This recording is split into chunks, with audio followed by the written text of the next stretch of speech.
여러분 안녕하세요. 반갑습니다.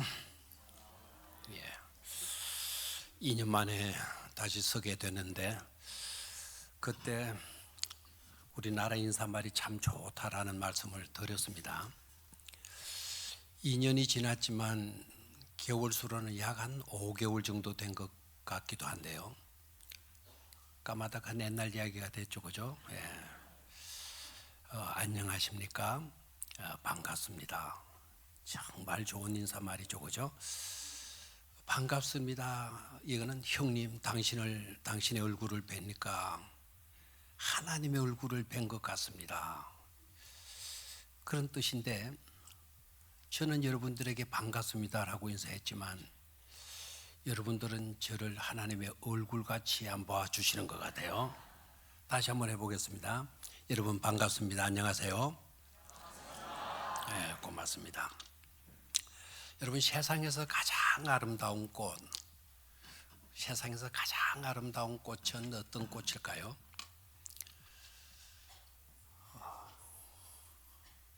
어떤 분은 장미꽃, 백합 여러 가지 나오는데 이 세상에서 가장 예쁜 꽃은 낫꽃이라고 그래요. 여러분 낫꽃을 아십니까? 낫꽃은 낫반대기, 낫이 끝나, 낫, 얼굴에 피는 꽃. 그게 세상에서 가장 아름다운 꽃이래요. 즉 웃음이 되겠고 곧 미소가 되겠죠. 우리가 사는 이 세상이 낫꽃으로 가득 찼으면 얼마나 좋을까요? 아니 멀리까지 가지 말고 여러분의 가정이 낫꽃으로 활짝 피어서 가득하고 있다. 행복한 가정 아니겠습니까? 우리 교회가 여러 가지 채워야 될 것 많지만 낫꽃, 웃음으로 가득 찬 교회가 되면 그 교회야말로 아름다운 교회가 될 줄로 믿습니다. 하나님께서 천지를 창조하시고 너무 좋아하셨죠? 우리가 낫꽃으로 활짝 피어야 할 이유가 거기에 있어요. 자신이 창조하신 것을 보시고 하나님이 뭐라고 말씀하셨습니까? 보시기에 참 좋다. 내가 보기에 너무도 좋구나. 그렇게 말씀만 하셨을까요? 좋다라고 하는 말씀을 할 때에는 얼굴에 미소도 담겨 있었을 줄로 믿습니다. 참 좋다 하시면서 우리 하나님이 빙그레 웃으셨을 것입니다. 그렇다고 하면 우리도 웃음으로 응답해야 되지 않을까요? 하나님은 야, 너 너무 멋있다 라고 말씀하시면서 빙그레 웃으시는데 저와 여러분들이 찌푸린 얼굴로 대해서는 되겠습니까? 하나님이 우리를 바라보시면서 웃으신다면 우리 또한 하나님을 바라보며 웃을 수 있어야 될 줄로 믿습니다. 이렇게 말씀을 드리니까 차라의 부대 주문이라고 하는 훈련법, 그게 갑자기 떠오르네요. 연상이 되어져요. 옛날에 불렀던 노래 가요가 연상이 되는 거예요. 차라의 부대 주머니 훈련법, 그 영향이겠죠.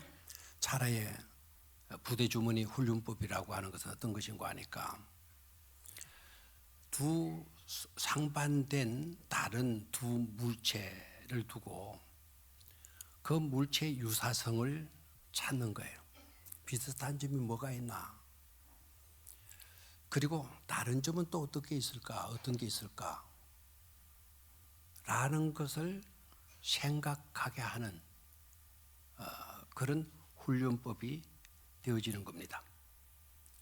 그러니까 사물을 간파할 수 있는, 비슷한 점과 차이점을 간파할 수 있는 능력을 키워주는 훈련법, 그게 자라의 부대 주머니 훈련법이라고 그래요. 근데 아리스토텔레스라고 하는 유명한 철학자, 이분은 이것을 천재를 키워내는데, 천재를 만드는 데 있어서 탁월한 훈련법이 되어진다. 사람을 천재로 만드는 탁월한 훈련법이 바로 자라의 부대 주머니 훈련법이다라고까지 했어요. 아주 극찬을 했죠. 이미 여러분들 가운데 이 훈련법을 알고 시행하고 계시는 분들도 있으리라 생각해요. 교사들 또는 아주 수준 있는 부모님들 그렇게 하고 있으리라 생각합니다. 아무튼 누구이든지 간에 꼭 이 훈련법, 이걸 여러분들의 삶에 적용했으면 참 좋을 것 같아요. 여러분들의 자녀들이 천재가 될 가능성을 갖고 있기 때문에 그것을 개발해주고 그것을 훈련시킨다는 것은 너무나도 중요한 일이 되겠죠. 어떻게 하는 것이냐 하면 너무나 쉬워요. 여기 한 주머니가 있다 합시다. 그러면 이 책 아니면 신문지 같은 데서 단어들, 수많은 단어들이 있잖아요. 그 단어들을 랜덤해서 무작위로 오려가지고 그 주머니 속에 넣는 겁니다. 그리고 아이 둘에게 주머니에 손을 넣어서 뽑게 해요. 그 단어 하나씩 들어있는 카드를 뽑게 해요. 그리고 뽑은 이야기를 서로 이야기하면서 그 뽑은 단어들의 유사성, 비슷한 점은 뭐가 있을까? 차이점은 뭐가 있을까? 그렇게 묻는 거예요. 그러면 아이들이 생각하는 겁니다. 고개를 갸우뚱거리면서 생각에 집중하게 되죠. 제가 한 예를 들겠습니다. 한 아이가 주머니에 손을 넣어서 달이라고 하는 단어를 뽑았어요. 다른 아이는 주머니에 손을 넣어서 텔레비전, TV를 뽑았어요. 서로 별개의 물체이지 않습니까? 아무 상관도 없을 것 같아요. 근데 선생님이 질문해요. 야, 너는 달을 뽑았구나. 너는 TV를 뽑았네. 내가 너희들에게 물어본다. 이 두 물체에 비슷한 점은 없을까? 그리고 이 두 물체의 차이점은 또 없을까? 질문하는 겁니다. 아이들이 고개를 가우뚱거리면서 생각하다가 손을 딱 들어요. 선생님, 저는 비슷한 점을 찾았어요. 뭐냐? 보는 거예요, 보는 거. 우리 하늘에 있는 달을 보잖아요. 그리고 방 안에 있는 TV를 보잖아요. 달도 보고 TV도 봐요. 보는 것이 닮았어요. 보는 것이 비슷해요. 성령님이 야, 기특하네. 그러면 다른 점은 뭐가 있을까? 한 아이가 손을 들어요. 이건 너무 쉬워요. 너무 쉬워요. 달은 하늘에 있잖아요. TV는 내 방에 있거든요. 반응이 좀 있어야 되는데 다르잖아요. 그랬더니 선생님이 야, 맞구나. 그랬더니 옆에 있던 아이가 손을 들어요. 선생님, 그렇다면 이렇게 해도 되겠네요. 달은 우리 집, 달은 하늘에 있는 텔레비전이고 텔레비전은 집에 있는 달이겠네요. 반응 좀 하세요. 단순한 것이었지만 역발상까지 나와요. 대단한 거예요. 그러니까 아이들의 상상력이 키워지게 되는 것이죠. 근데 여기는 중요한 원칙이 있어요. 요거 하나 명심해야 돼요. 서로 이것을 이야기하는데 자기의 연상되었던 것을 표현하고 발표하는데 반드시 긍정적이어야 된다라는 거예요. 반드시 선한 쪽의 상상력, 연상이 되어져야 된다는 거예요. 이 원칙을 잘 지키셔야 돼요. 근데 그렇지 못하고 부정적인 연상, 악한 것에 대한 연상, 이건 역효과가 되어지는 것이죠. 조금 전 제가 이 차라의 부대 주머니 훈련법을 이야기하면서 갑자기 어떤 노래가 연상이 된다 그랬잖아요. 그 노래가 바로 이것입니다. 여러분도 잘 아실 노래인데, 한 사람 여기 또 그 곁에 둘이 서로 바라보며 웃네. 먼 훗날 위에 내미는 손 둘이 서로 마주 보며 웃네. 한 사람 곁에 또 한 사람 둘이 좋아해. 긴 세월 지나 마주 앉아 지난 일들 얘기하며 웃네. 너무 감동이 돼서 가만히 있는 건지, 이 노래 좋잖아요. 제가 한번 불러볼까요? 제가 부르는 것보다 준비된 여러분 음악을 한번 녹음을 한번 들어보시기를 바라요.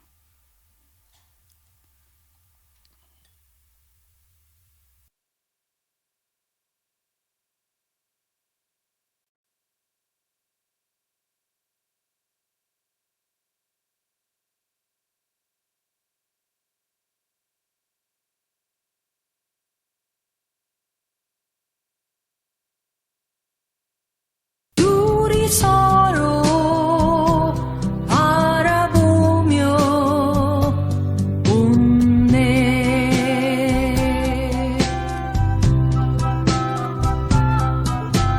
먼 훗날 위해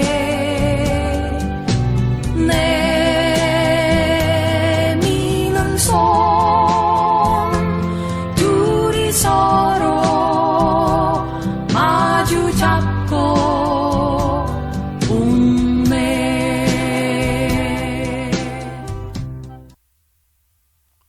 끝나네요. 더 있는데 한번 제대로 불러보라고 그러는 것 같습니다. 한 사람 곁에 또 한 사람 둘이 좋아해. 먼 긴 세월 지나 마주 앉아, 잘 안 되네요. 마주 앉아 지난 일들 얘기하며 웃네. 이 노래가 연상이 되는 거예요. 이게 차라의 연상법 훈련법이에요. 차라의 부대 주머니 훈련법이에요. 나가 있죠. 너가 있습니다. 지난 날이 있고 오늘의 만남이 있습니다. 공통점은 서로 웃는다. 낙꽃을 피우고 있다라는 게 공통점입니다. 여러분, 이 노래를 들으면서 이런 생각, 이런 연상은 되지 않았나요?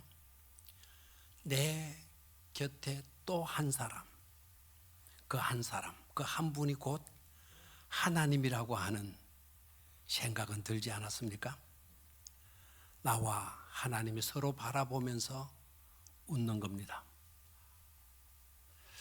먼 훗날을 위해서 내가 손을 내밀었더니 그 하나님께서 내 손을 마주 잡아주시는 겁니다. 그리고 나를 내려다 보시면서 웃습니다. 나도 웃습니다.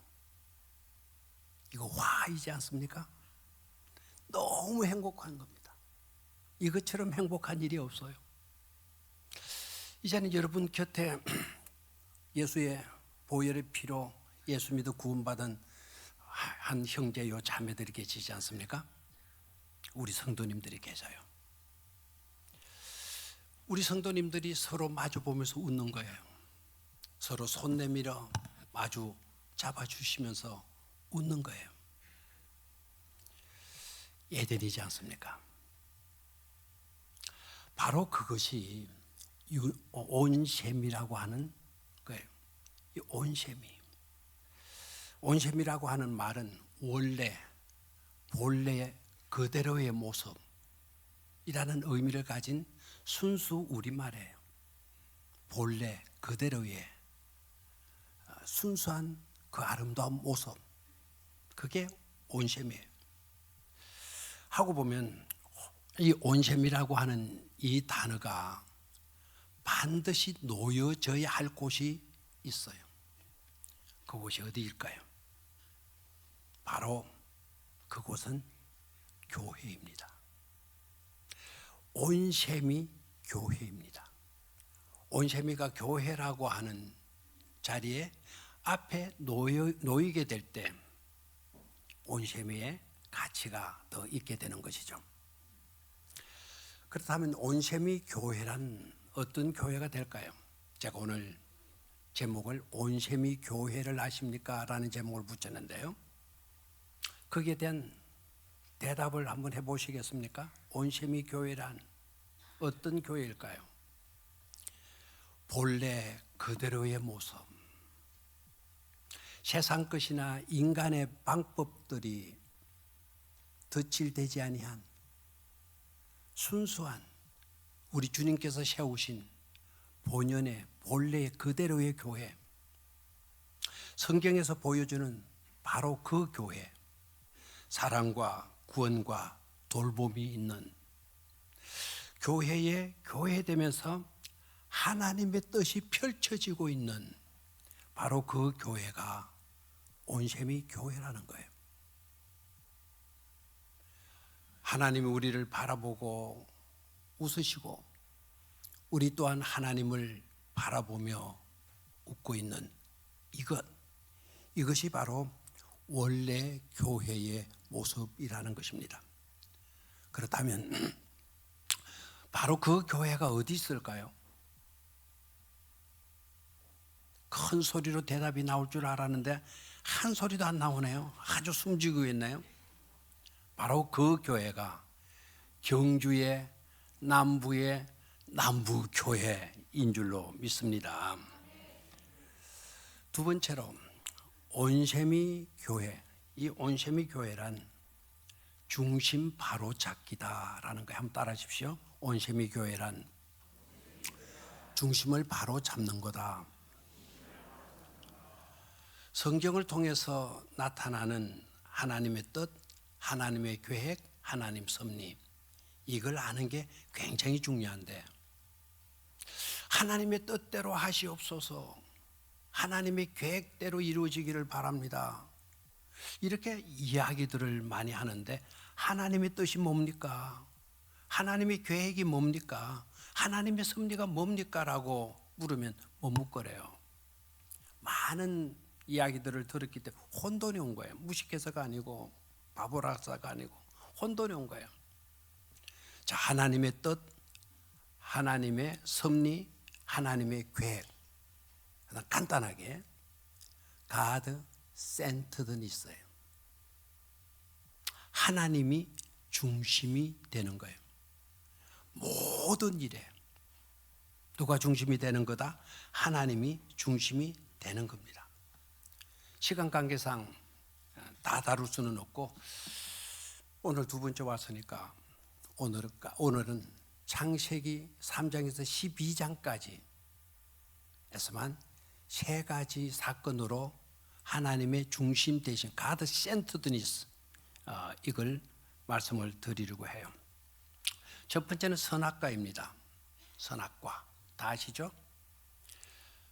에덴 동산 중앙에 하나님께서 선악과를 두셨어요.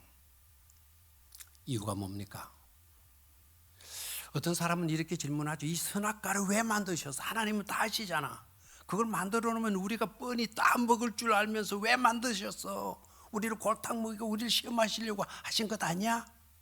이런 식으로 질문하고 이런 식으로 생각하는 분들도 있는데 그렇지 않아요.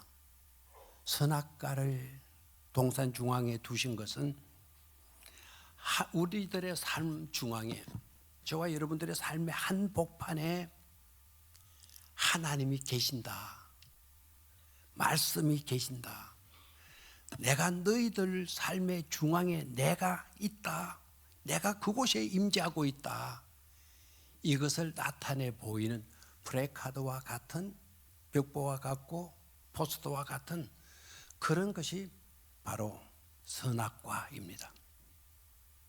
그러니까 에덴 동산 중앙에 선악과를 두신 것은 우리들의 삶의 중심에 누가 계시다? 누가 계시다? 하나님이 계시다. 동산만 생각하지 마세요. 내 삶의 현장 속에 누가 계시다? 바로 그 중심에 하나님이 계시다 라는 것을 보여주는 것이 선악과입니다. 두 번째로 선악과의 의미는 하나님이 우리 가운데 임재하실 때라야만이 낙원이 낙원 될 수가 있고, 기쁨이 기쁨 될 수가 있고, 행복이 행복될 수가 있다라는 겁니다. 아무리 좋은 것들로 가득 차 있다 할지라도, 아무리 풍요로움이 우리 속에 펼쳐지고 있다고 하더라도 하나님이 없이는, 하나님이 그 가운데 안 계시면 모든 것이 무의미하다라는 겁니다. 하나님 없는 낙원이 낙원일 수가 있겠습니까? 하나님 안 계시는 천국이 천국일 수 있겠습니까? 그렇지 않습니다. 아무리 에덴 동산이 풍요로운 동산이라 할지라도 그 가운데 하나님이 계시기 때문에 낙원이 낙원 될 수가 있다는 사실입니다.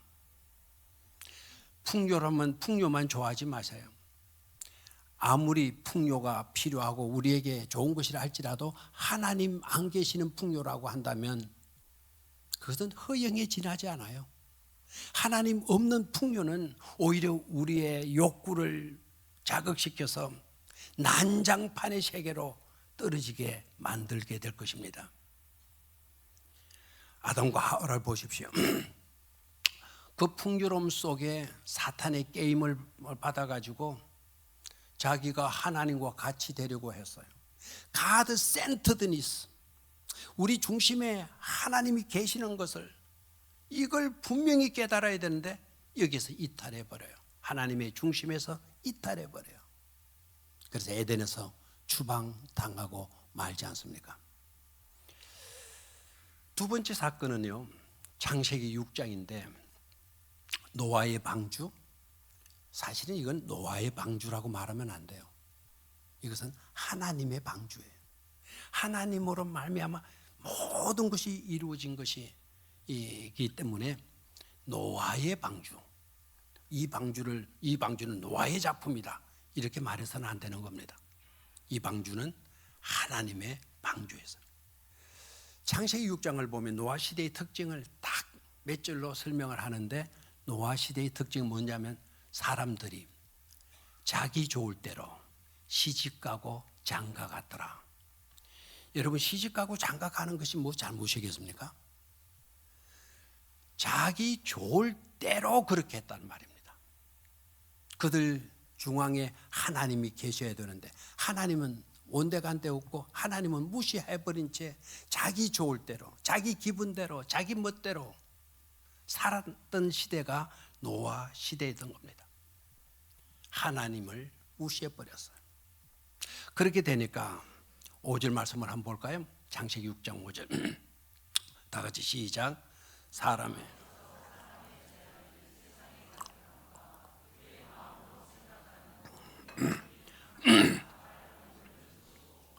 하나님을 무시해버리니까, 하나님을 빼버리니까 어떻게 됐다 그랬어요? 가득하게 된 것은 사람의 제약이다 그랬어요. 그리고 사람들의 생각과 모든 계획이 선한 것은 하나도 없어요. 좋은 것은 하나도 없어요. 모두가 다 악한 것뿐이더라라고 이야기를 하고 있죠. 이것을 이렇게 표현하면 정확해요. God centeredness가 하나님의 뜻이었는데, God centered가 되는 것이 하나님의 계획이었는데, God centeredness로 하나님은 섭리해 가시는데, 노아 시대의 사람들은 어떻게 했느냐? Human centeredness로 바꾸었다. Self centeredness로 바꿔버린 거예요. 무슨 말입니까? 하나님 중심에서 나 중심으로, 사람 중심으로 바꿔버린 거예요.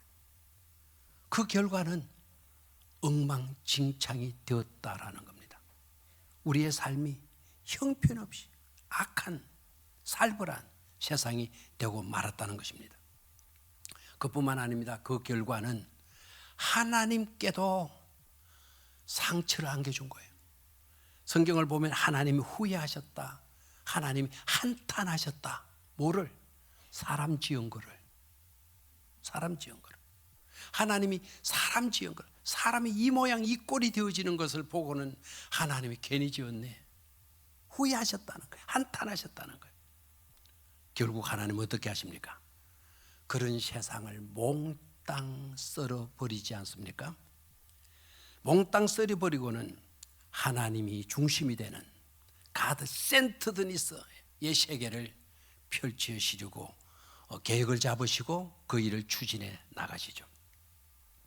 그런데 누구를 통해서입니까? 여러분 아시죠? 누구입니까? 바로 노아입니다. 노아를 통해서. 8절을 봅니다. 자, 시작. 그러나 노아는 여호와께 은혜를 입었더라. 한 번 더 시작.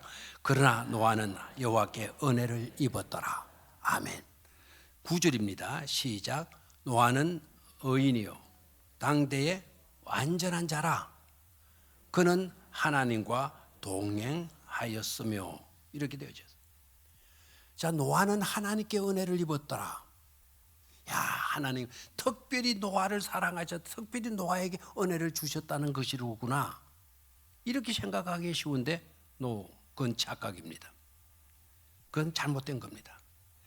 노아 시대의 모든 사람들이 다 하나님의 은혜 아래 있었던 겁니다. 그런데 문제가 바로 뭡니까? 똑같은 하나님의 은혜 가운데 있었지만 노아 시대의 사람들은 그 은혜를 등지고 산 거예요. 그 은혜를 나 몰라라 하고 자기 좋을 대로, 자기 중심으로, 자기 생각대로 행동하며 살았다는 것입니다.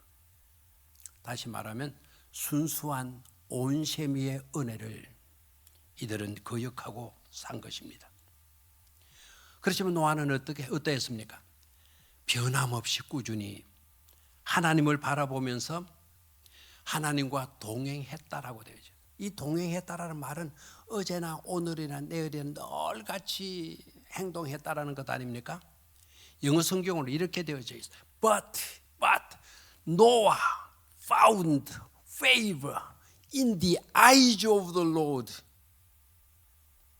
노아는 늘 발견하고 그것을 찾고 살았다는 거예요. 뭐를?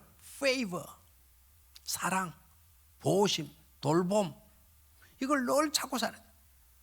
The eyes of the Lord, 주님의 눈동자 속에 들어있는 그 favor, 그 사랑을 늘 발견하고 살았다라는 겁니다.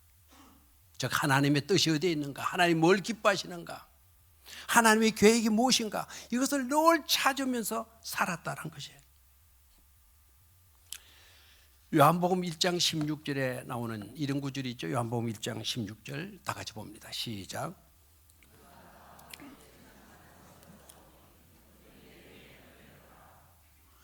자, 우리가 그의 충만한 데서 받으니 그 다음에 은혜 위에 은혜더라.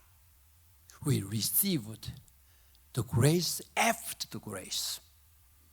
이 말은 어떤 말인가 하니까 은혜 위에 은혜더라는 말은 마치 바닷가의 파도가 한번 밀려왔다가 끝나버립니까? 아니죠.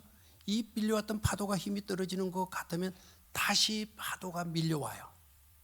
끊임없이 파도가 밀려오는 것처럼 은혜의 파도가 밀려와서 노아를 덮었다라는 거예요. 노아는 그런 삶을 산 사람이라는 것이죠. 하나님은 그런 노아를 그냥 두시지 아니하고 그런 노아에게 너 방주 만들어, 내가 중심이 되는 세계를 다시 만들자꾸나, 너 방주 만들어. 가드 센터드니스를 다시 노아를 통해서 이루고자 하시는 것을 볼 수가 있어요. 여러분 한번 볼까요? 노아가 지금까지 얼마나 하나님 중심으로 살았는지를 한번 살펴보도록 하겠어요. 하나님은 노아에게 설계도를 내밀으셨어요. 하나님이 작성한 디자인한 설계도니까 완벽하겠죠? 조심하셔야 합니다. 너무나 하자가 많은 설계도였어요. 거기에는 노도 없어요. 엔진도 없어요. 방향키도 없어요. 큰 배에 노가 없다. 기관실이 없다, 엔진이 없다, 방향키가 없다. 어떻게 하란 말이에요? 이런 배를 만드는, 빈 큰 박스 만드는 것이었어요. 그런 설계도를 노아에게 내민 거예요. 노아는 그 설계도 받고 뭐가 이상하다 이런 느낌이 없었을까요? 그런데 또 방주를 만들려고 하는 그 때가 언제입니까? 비가 오지 않은 때예요. 그리고 그 방주를 만들려고 그러는데 해변가에서 만들라는 것도 아니고 어디입니까? 산 꼭대기에서 만들라는 겁니다. 이 말이라도 되는 겁니까? 만약에 여러분 같으면, 여러분 하나님을 불러가지고 하나님 방주 만들어, 설교도 여기 있어 라고 여러분에게 내밀었다면 여러분 그 설교도 받고 어떻게 했을 것 같아요? 아마 모르긴 몰라도 저도 그랬을 것 같고, 하나님 이 설계도가 좀 문제가 있는 것 같은데요, 한 번 더 설계도를 살펴보시죠.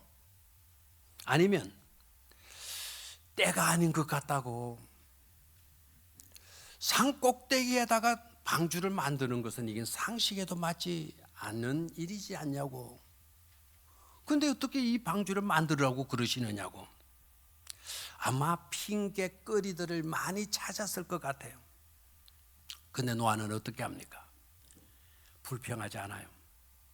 자기의 아이디어, 자기의 지식, 자기의 경험, 세상 방식, 세상 상식 다 알고 있었지만 그런 것들을 거기에 집어넣지 않아요. 하나님이 하라는 대로 그대로 방주를 만들죠. 생각도 없고 쏙도 없어서 그랬을까요? 바보라서 그랬을까요? 그게 아닙니다. 노아의 삶은 아까도 말씀을 드렸죠. 철저하게 누가 중심이 되는, 하나님이 중심이 되는 그런 삶을 산 믿음의 사람이었다는 사실이에요. 하나님의 은혜가 마치 파도처럼 밀려와서 그를 덮었기 때문에, 은혜에 묻혀서 사는 사람이었기 때문에 그 하나님의 명령 앞에 그가 순종할 수 있었는 줄로 믿습니다. 그런 노아를 눈여겨보고 계시다가 하나님은 세상 구원을 위한 도구로 온셈이 교회의 모델로 그를 들어 쓰신 것이죠. 사랑하는 성도 여러분, 여러분들이 오늘 노아와 같이 중심 잡기를 잘 하셔서 하나님이 중심이 되는 새로운 세계를 열어 가시는 일에 여러분들이 도구로 쓰임받게 되기를 주의 이름으로 축원합니다. 세 번째 사건은 창세기 11장의 사건이에요. 바벨탑 사건입니다. 사람들이 모여서 난리답니다. 우리가 탑을 쌓자. 그리고 하나님의 보좌 위까지 다다르게 하자. 그리고 하나님 보좌 위에 우리가 올라가서 앉자. 이게 뭡니까? 가드 센터드니스가 아니고 셀프 센터드니스, 휴먼 센터드니스, 인본주의의 세계를 건설하자는 거예요. 이것은 하나님의 뜻이 맞지 않잖아요. 하나님의 계획이 아니시잖아요. 하나님은 그런 쪽으로 섭리하시지 않지 않습니까? 하나님이 보시고 또 한탄하시는 겁니다. 이놈들 안 되겠구나, 안 되겠구나. 그래서 언어를 혼잡케 해버리고 인본주의의 중심으로 살고자 하는 자들을 다 흩어버리시잖아요. 그리고 어떻게 하십니까? 창세기 12장에 들어가서 보니까 하나님이 아브라함을 불러요. 왜 부르시죠? 믿음으로 사는, 하나님이 중심이 되어지는 공동체, 믿음의 공동체를 만들어서 그 공동체의 세계를 열어가시기 위해서 아브라함을 소명하신 것 아닙니까? 여기서 우리가 깨닫는 것, 종합적으로 정리할 수가 있죠. 우리 온셈이 교회의 특징은 바로 뭐냐? 철저하게 하나님의 계획과 하나님의 뜻과 하나님의 섭리를 깨달아서 누가 중심이 되는, 하나님이 중심이 되는 중심 잡기를 잘 해야 되는 것이다 라는 메시지를 들을 수 있어야 될 줄로 믿습니다. 좀 큰 소리를 하면 좋지 않겠어요? 하나님이 중심이 되는, 하나님이 중심이 되는 세계를 열어가시고자 하시는 하나님의 뜻에 여러분들이 도구로 쓰임바 되기를 주의 이름으로 축원합니다. 마지막 세 번째는 한번 따라하십시오. 사명 따라 흘러가는 교회. 온셈이라고 하는 말은 온전하다, 샘물. 그래서 온전한 샘물이에요. 온전한 샘물이라야만이 더러운 모든 것들을 씻을 수가 있어요. 치유할 수가 있어요. 온전한 샘물이야만이. 그렇다면 이 세상에서 온전한 샘물은 뭘까요? 바로 예수 그리스도의 보혈의 피인 줄로 믿습니다. 바로 복음인 줄로 믿습니다. 하나님의 말씀인 줄로 믿습니다. 정말 감사하게도 에스겔 47장 1절의 말씀을 보니까 성전 문지방에서 물이 솟아서 그 뒤에 가보니까 흘러내리더라. 이게 얼마나 중요한 말씀이에요. 은혜로운 말씀입니다. 성전 문지방 밑에서 물이 솟아 뒤로 가서 보니까 흘러내리더라. 그 물이 우물로 고여 있는 게 아니에요. 우물과 샘은 다르잖아요. 우물은 갇혀 있는 것이고 샘물은 솟아서 흐르는 게 샘물이에요. 흘러내리더라. 샘물이라는 거예요. 놀라운 거는 그 물이 흘러내림으로 강이 살더라는 겁니다. 어부가 살더라는 겁니다. 나무들이 무성해지더라는 겁니다. 그리고 풍성한 열매를 시지를 쫓아 맺더라는 겁니다. 그리고 심지어 그 잎사귀마저도 약재료가 되어지더라는 겁니다. 그러니까 결과적으로 보면 그 물이 흘러서 살리는 역사, 번성의 역사를 일으키더라는 거예요. 아멘. 그 물이 흐름으로 무슨 역사? 살리는 역사. 또 무슨 역사? 번성, 프로스파, 번영, 잘라드. 히브리어로 잘라드. 살아나는 거예요. 잘 되는 거예요. 이런 역사가 일어나더라는 거예요. 놀랍습니다. 놀라워요. 하바구스의 말씀을 보면 여러분 이런 구절이 있습니다. 여러분이 노래로도 많이 부르고 있는 줄 아는데 물이 바다 덮음같이. 뭐라고요? 물이 바다 덮음같이.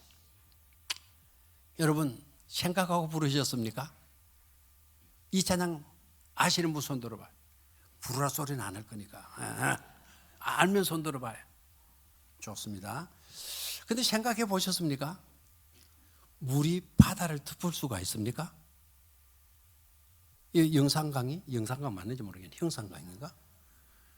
울산의 태화강이, 서울의 한강이, 금강이 바다를 덮습니까? 저 미시시피 강이 바다를 덮습니까? 성경이 왜 이렇게 거짓말을 합니까? 한강도 바다 속으로 들어가면 바다에 흡수돼 버리고 없습니다. 형산강도 바다로 내려가면 바다에 흡수되고 없습니다. 그런데 물이 바다를 덮은 같이 이 말이 안 되죠. 무슨 말일까요?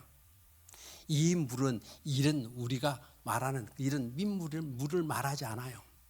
이 물은 성전 문지방 밑에서 흘러내리는 샘물을 의미하는 겁니다. 즉 복음을 의미하는 겁니다. 예수 그리스도의 보혈을 의미하는 겁니다. 그 복음의 능력이 흘러내려 들어가서 뭐를 덮는다? 바다를 덮는다. 그럼 바다는 뭐냐? 성경을 보면 바다는 붉은 용이 거하는 처소로 되어져 있어요. 즉 그리스도가 거하는 처소가 바다입니다. 성전 문지방 밑에서 흘러내리는 샘물이 흘러서 바다를 덮는다. 용의 거처를 덮어버린다. 즉 그리스도의 권세를 덮어버린다. 정복해버린다라는 겁니다. 아멘입니까?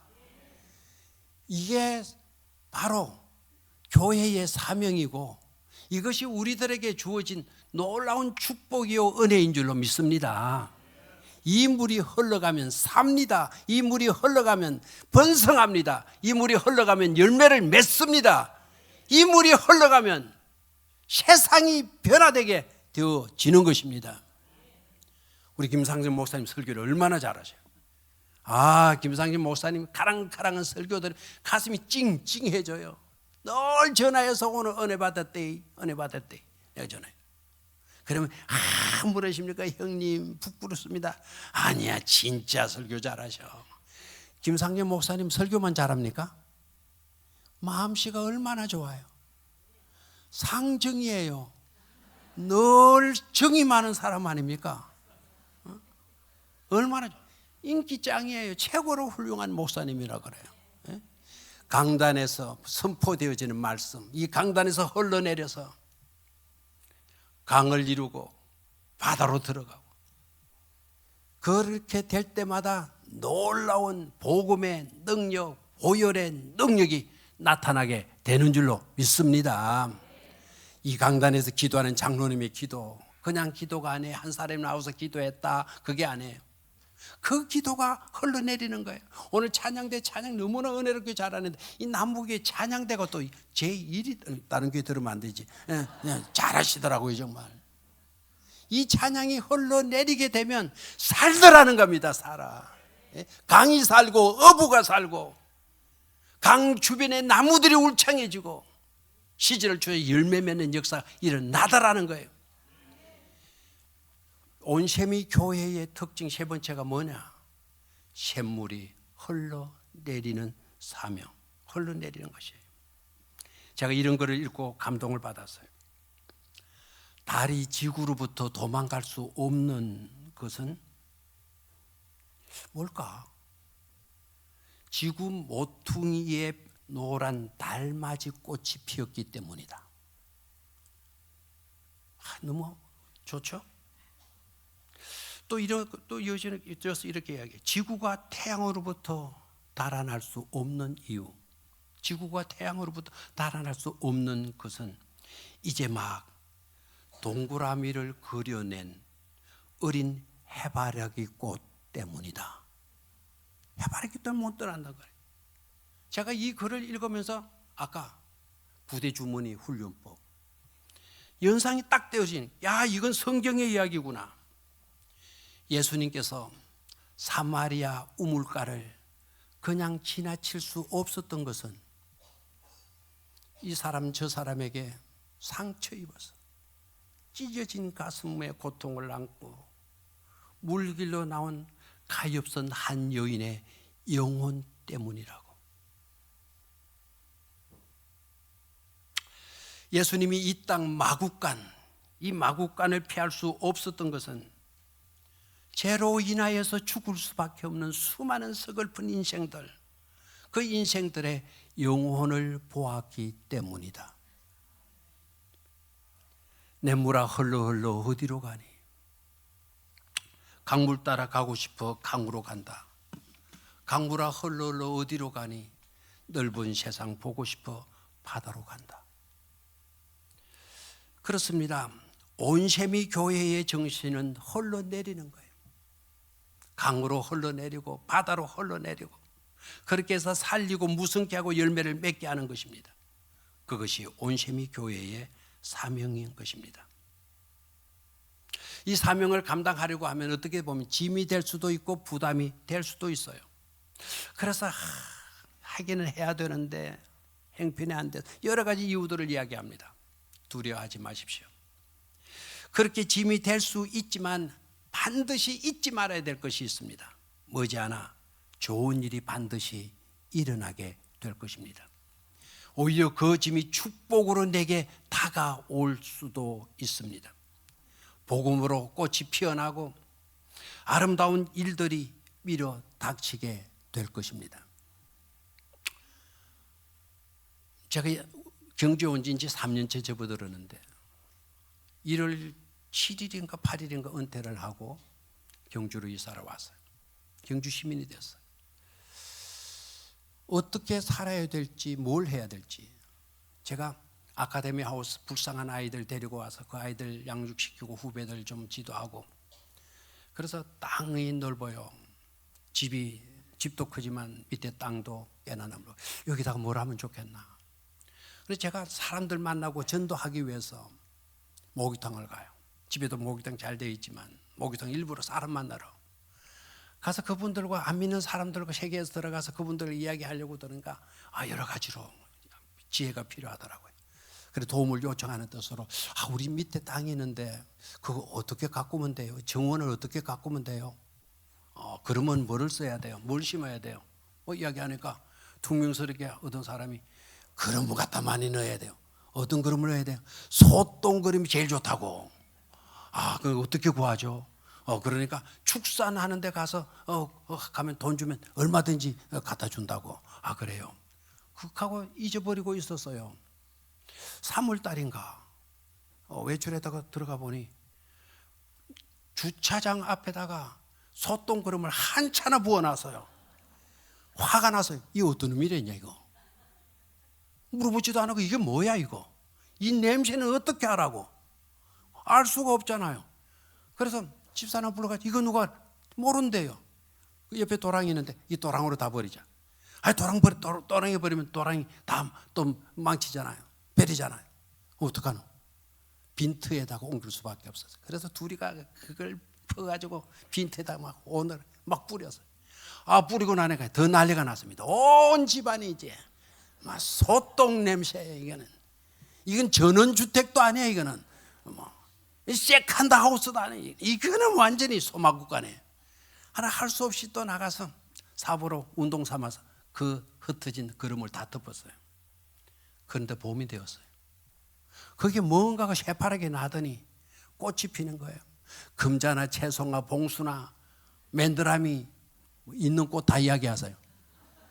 꽃밭이 되어버렸어요. 아니 그 옆에는 사과나무가 있고 복숭아나무도 있는데 복숭아가 달리고 사과가 2개나 달리는 거예요. 그 옆에 감나무가 있는데 감꽃이 피는 거예요. 이야, 이 소똥이라고 하는 이거에 짐이 아니었구나. 소똥 속에 수많은 꽃이 들어있었구나. 소똥 속에 소똥의 냄새 못지않게 향기로운 꽃의 향기가 들어있었구나. 이 소똥 속에 열매가 있었구나. 이 소똥 속에 고마우신 축산업을 하시는 사장님의 따뜻한 정이 들어있었구나. 여러분, 소똥이 짐이 아니었어요. 소똥이 너무나 귀한 소중한 선물이었어요. 저는 생각해 봅니다. 그렇다면 하나님이 우리에게 맡기신 이 사명은 뭘까? 전도하고 선교하고 이것이 뭘까? 짐이 될 수도 있겠지만 그러나 전도 속에 선교 속에 생명이 움트고 꽃이 피고 열매가 풍성하게 달리게 되는, 그래서 그 짐 속에 축복이 무궁무진으로 이렇게 우리에게 안겨주게 될 줄로 믿습니다. 온심이 교회를 아십니까? 온심이 교회, 그 교회가 바로 여러분들이 몸담고 신앙생활을 하고 있는 이 경주 중앙교회인 것임을 확신할 수 있습니다. 중앙교회는 한 번도 안 가봤는데 왜 중앙교회를 이야기했어요? 경주 남부교회 되시기를 주의 이름으로 축원합니다. 하나님 아버지, 우리 경주 남부교회 너무나 좋은 교회입니다. 온세미 교회로서 더욱더 우뚝 설 수 있도록 축복하여 주시옵소서. 늘 웃음꽃을 피우는 우리 교회 되게 하시고 하나님이 중심이 되는 교회 되게 하시고, 성전 문지방 밑에서 복음이 흘러내리고 말씀이 흘러내리고 찬양이 흘러내리고 기도가 흘러내려서 사는 역사, 번성의 역사, 열매 맺는 역사와 축복이 넘치도록 따르게 하여 주시옵소서. 예수 그리스도의 이름으로 기도드리옵나이다. 아멘.